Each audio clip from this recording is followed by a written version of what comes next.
Okay, that's it. So this is session 10 of the Seminole Patchwork with Paper. I'm so glad you're all here.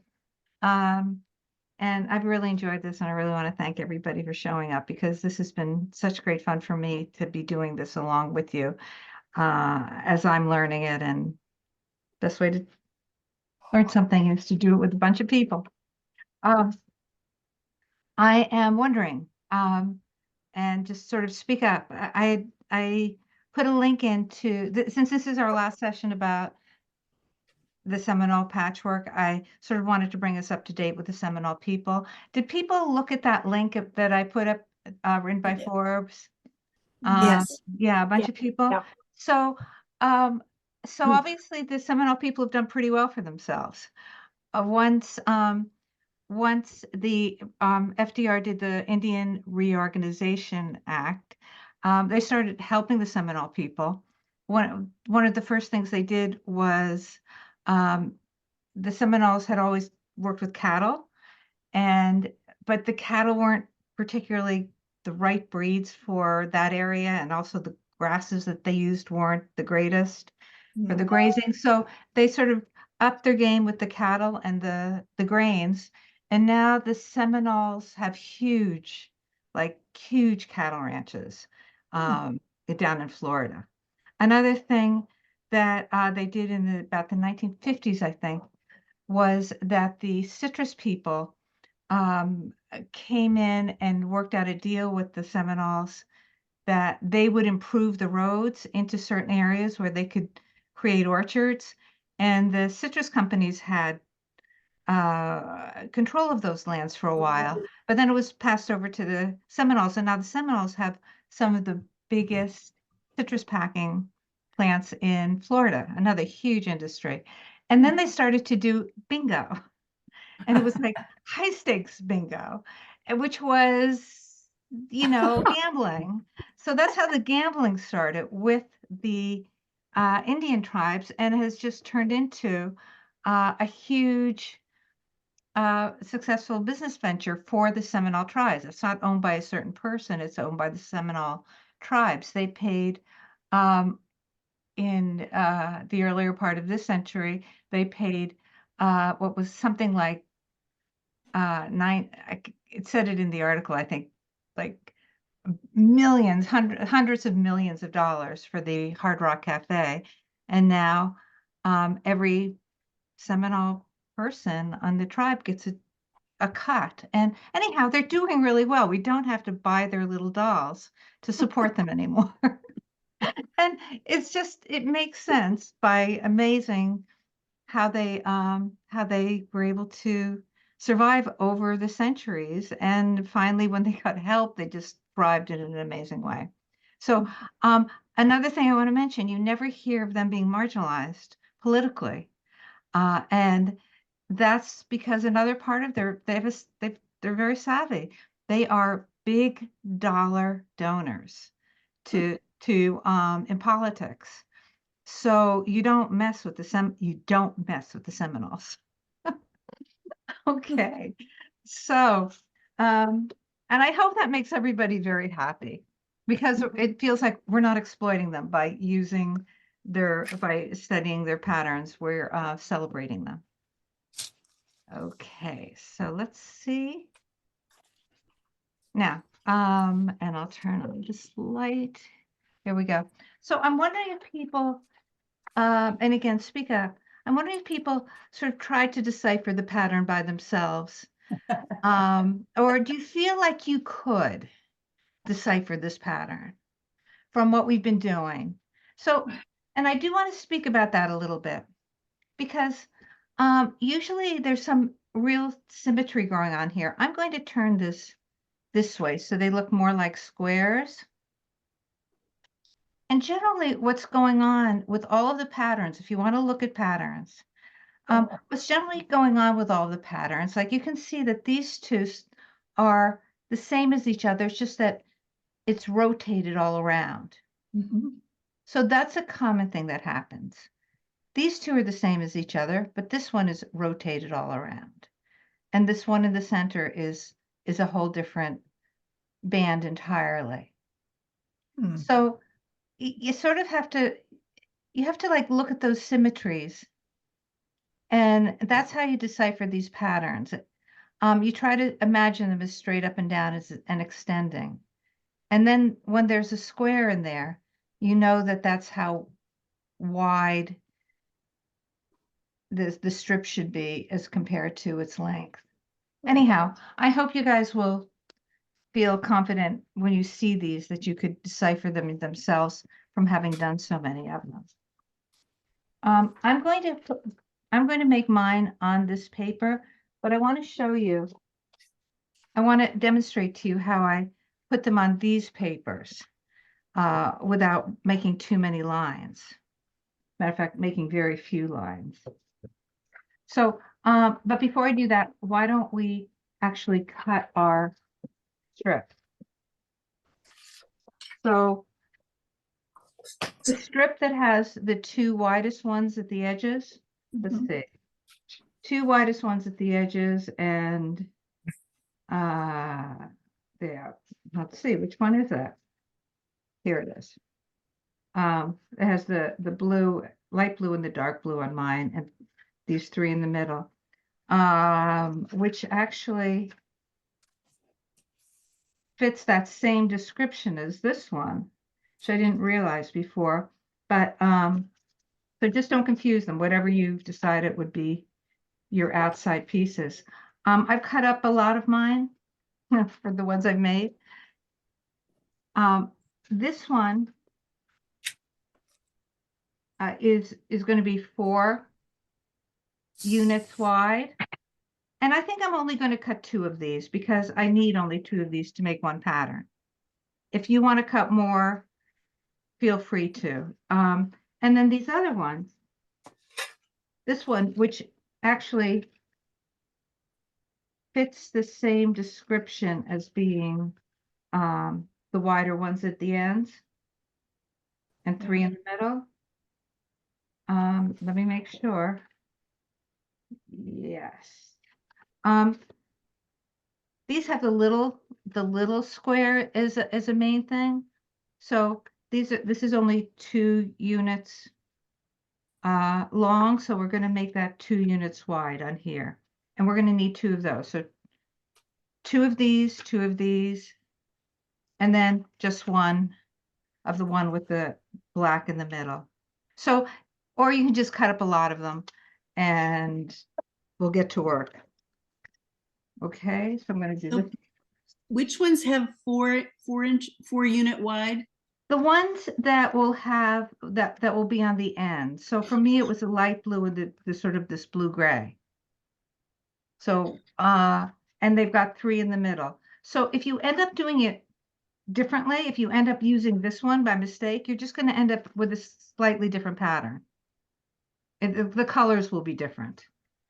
So for mine, it was, these were lighter than the other one.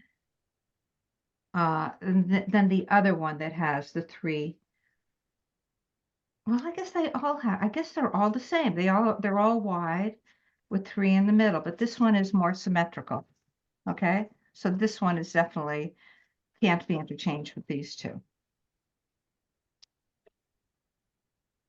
And is anybody else, does that answer the question, Sarah?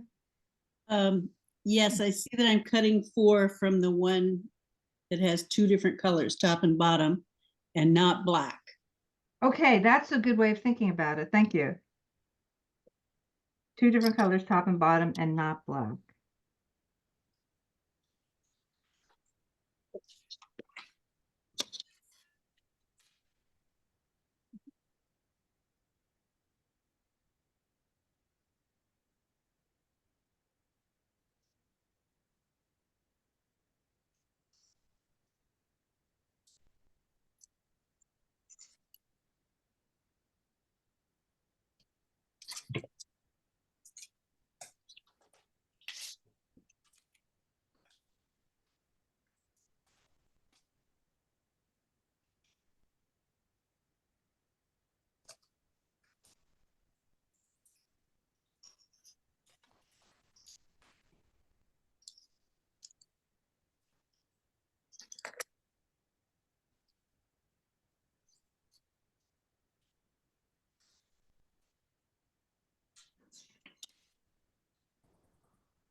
Paula, how many units of the one that has the black in the middle?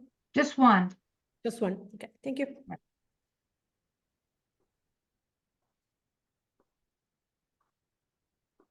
Okay. So this has, each one of these only has 5 strips in it. And I want to show you, I have my book nearby. It is.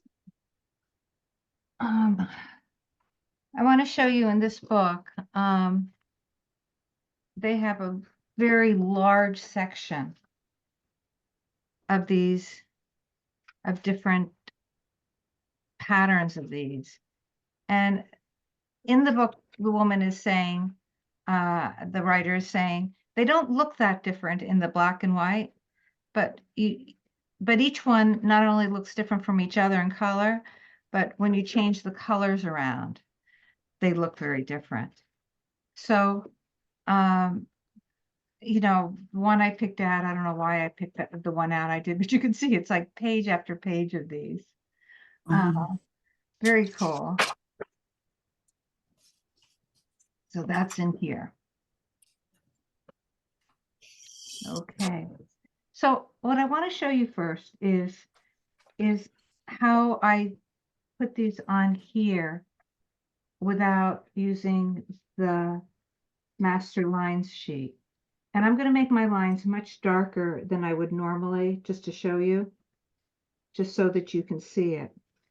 And this is pretty interesting, I think.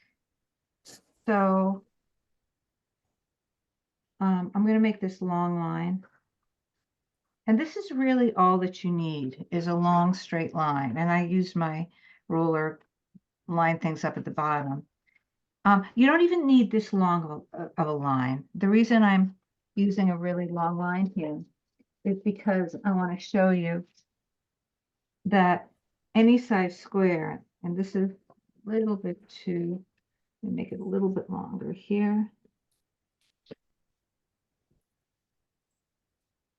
So I want this at a 45, if I want a piece, I want to square at a 45-degree angle.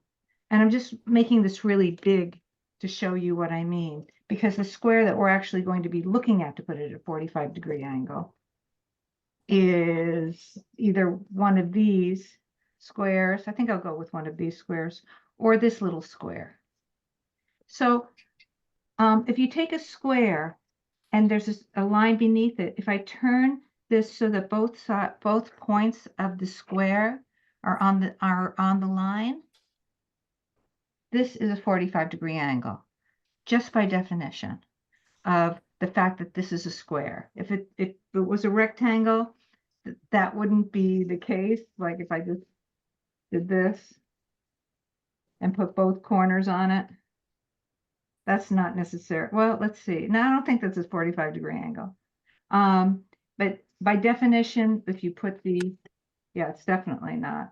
If I put the corners of a square on that line, it's 45 degrees.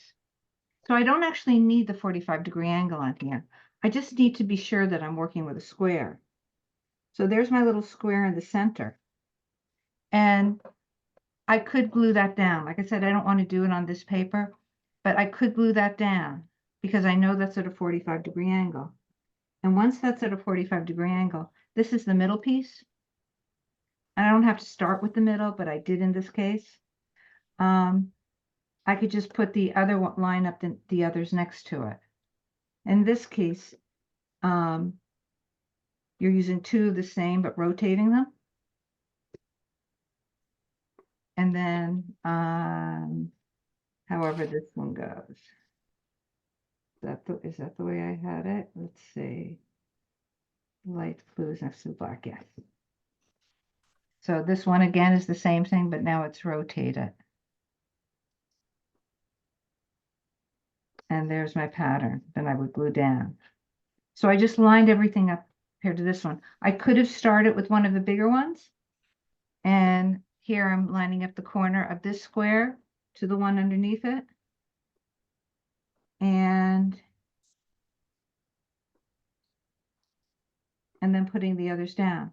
Now, when I did these, I didn't make a line all the way across. I only really need a line about this wide, depending on where I'm starting.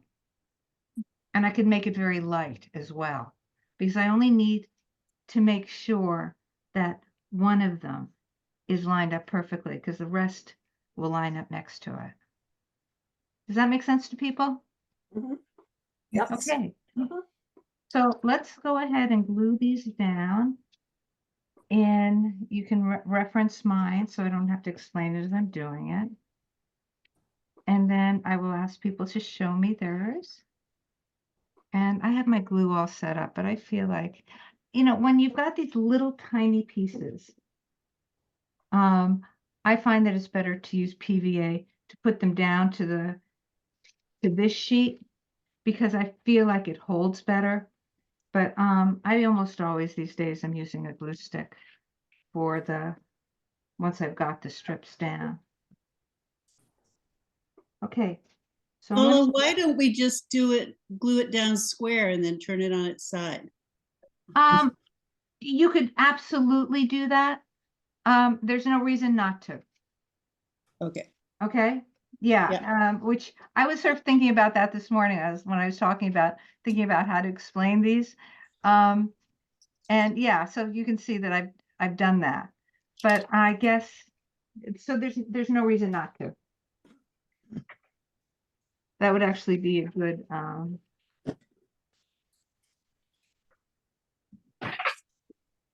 yeah, no reason not to. At least none that I have been able to figure out so far. There might be a good reason. I'm not sure what it is.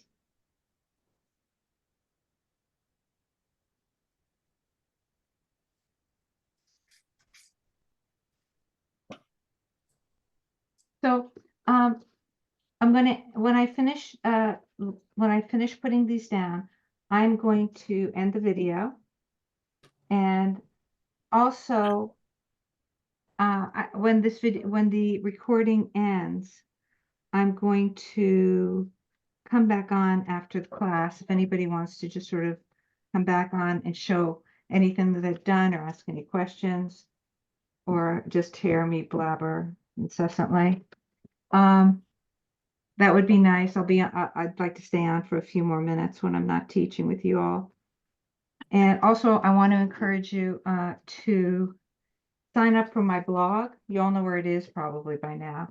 So that if I do any more teaching, which I think I will be, but they probably won't be free sessions, that you have a way of finding out. Also, if you want me to, occasionally I might put up another Seminole video like these, and if you want to be on that mailing list that will get an alert to that, put your email in the chat. Okay, and I'll make sure I send you something. Okay.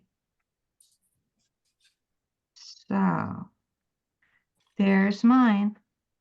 So I'm going to make sure that I save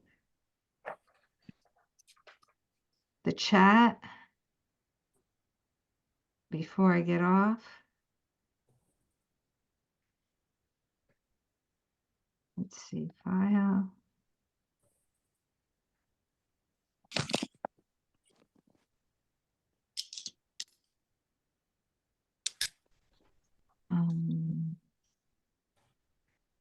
Amy, how do I save the chat? I used to know. The little dots on the bottom. Yeah, of the chat. You have to have the chat window open. Yeah, I got it. Chat saved. Thank you. Yeah. Okay, so I'm going to end the recording. And maybe I'll see you all on the other side.